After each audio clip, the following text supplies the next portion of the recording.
दोस्तों software engineering की playlist में अब हम बात करने जा रहे हैं ISO 9000 and SCI CMM model के बारे में। ये भी एक काफी इंपॉर्टेंट कॉन्सेप्ट होता है आपके सेमेस्टर एग्जाम के पॉइंट ऑफ व्यू से, इसे मिस ना करिएगा, लाइटली ना लीजिएगा कि हाँ यार ये तो नाम सुनना, वैसे नहीं, ये काफी एक इंपॉर्टेंट टॉपिक है, ये आपके एग्जाम के पॉइंट ऑफ व्यू से इंपॉर्टेंट है, तो अच्छे से पढ़ के इसको जाइएगा। और भी बहुत सारी वीडियो मैंने सॉफ्टवेयर इंजीनियरिंग से रिलेटेड अपलोड की है, नहीं आपने देखा है तो डिस्क्रिप्शन चेक करिए, वहां पे प्लेलिस्ट का लिंक अवेलेबल है, नोट्स का लिंक अवेलेबल है, जहां से आप लोग एक्सेस कर सकते हो। चैनल पर भाई नए हो तो सब्सक्राइब करना मत भूलना, और वीडियो को एक लाइक करो, दोस्तों के साथ शेयर करो और इस वीडियो को एंजॉय करो। तो बात करते हैं ISO 9000 मॉडल्स की, तो इसका फुल फॉर्म होता है इंटरनेशनल स्टैंडर्ड्स ऑर्गेनाइजेशन। ठीक है, इज अ ग्रुप और consortium of 63 countries established to plan. ठीक है, तो कंसोर्टियम का मतलब क्या होता है? संघ। ठीक है, 63 कंट्रीज का ये कंसोर्टियम है या कह सकते हैं ग्रुप है।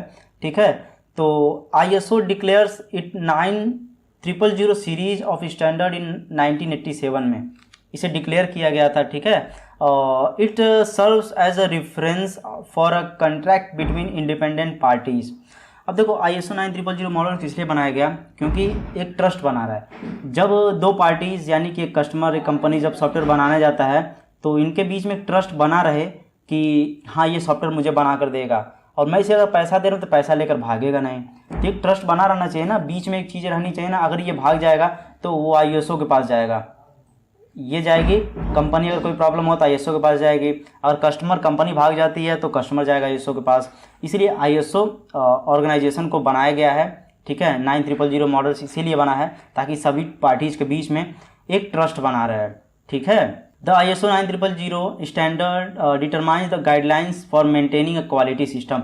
एक क्वालिटी सिस्टम को मेंटेन करने के लिए ISO 9000 स्टैंडर्ड को बनाया गया है ताकि सभी चीज़ अच्छे से फ्लो में काम कर सके। तो यही मतलब होता है ये सभी चीज़ें। तो अब इसके बाद देखो ये तीन हैं जो कि मेन है।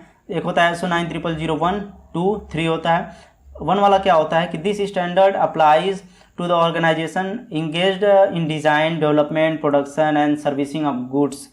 ठीक है, वहाँ पे 9001 का यूज होता है। This is the standard and applied to most software development organisation. ये सबसे ज़्यादा सॉफ्टवेयर जो ऑर्गेनाइजेशन होती है डेवलपमेंट वाली, वहाँ पे इसका यूज किया जाता है। ठीक है, 9002 का क्या है? This standard applies to those organisation which do not design product but are only involve in the production.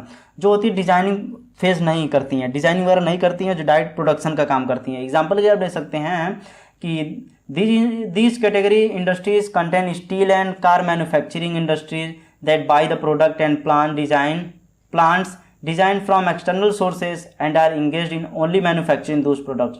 only manufacture करती हैं, डिज़ाइन वगैरह नहीं करती हैं, और does not apply to software development organization।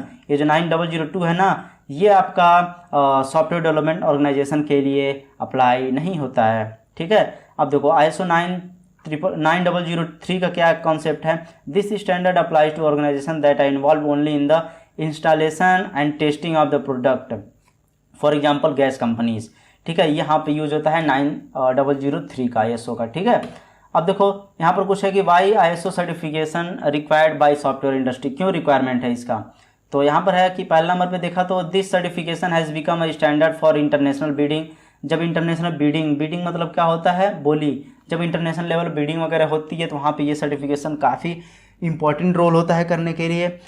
Second number पे क्या है? It helps in designing high quality repeatable software products. ठीक है, थर्ड नंबर क्या है? It emphasis need for proper documentation. ठीक है, फोर्थ नंबर क्या है? It facilitate development of optional process and totally quality measurement. Okay, तो ये सब चीज़ें बहुत सिंपल है यार, एक बार आप पढ़ेंगे तो ऐसे ही समझ जाएंगे।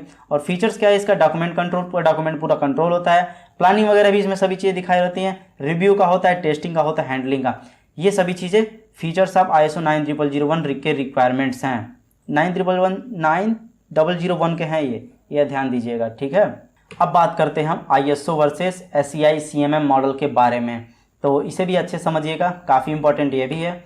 ठीक है, तो ISO एक साइड ISO का बात करेंगे, एक साइड SCI का बात करेंगे CMM मॉडल का। पहले नंबर पर बात करते हैं ISO stand for international organisation for standardisation. ठीक है, ISO का फुल फॉर्म होता है SCI CMM stand for software engineering institute. ठीक है, और CMM का होता है कैपेबिलिटी मैच्योरिटी मॉडल होता है।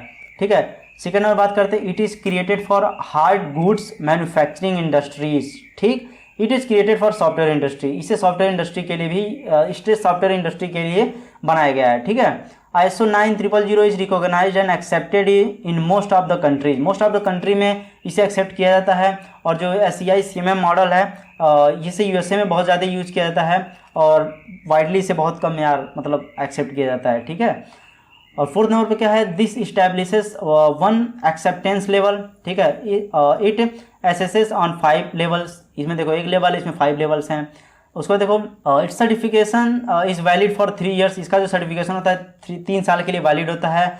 और it focus outwardly non limit और सर्टिफिकेशन, इसका देखो लिमिट नहीं होता है सर्टिफिकेशन पे, ठीक। It focuses on inwardly process, और ये आउटवर्डली पर फोकस करता है। इट हैज़ नो लेवल, इसके पास 5 लेवल्स हैं, initial, repeatable, defined, manage and optimise. I hope ये कॉन्सेप्ट आपको समझ में आ गया होगा और आप स्माइल कर रहे होंगे, आपको खुशी फील हो रही होगी कि हाँ मुझे सभी चीज़ समझ में आ रही है।